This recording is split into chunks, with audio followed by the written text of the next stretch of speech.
चलिए दोस्तों, तो आज 15 मार्च है, जो कि खेसारी लाल यादव जी का आज ही बर्थडे है। तो खेसारी लाल यादव जी, आपको जन्मदिन की ढेर सारी शुभकामनाएं।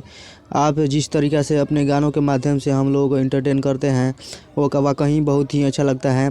और आप इसी तरह भोजपुरी में छाए रहिए, आपके लिए हम भगवान से कामना करते हैं। तो देख सकते हैं आप, बेड पर एक गुलाब के फूल से खेसारी लाल यादव जी को बर्थडे का गिफ्ट दिया गया है, जो कि उनके फ्रेंड के द्वारा दिया गया है।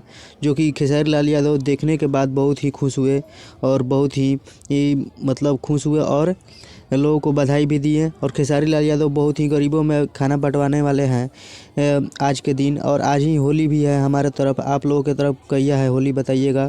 कल था या आज ही है? हम लोगों की तरफ तो 15 मार्च को ही है।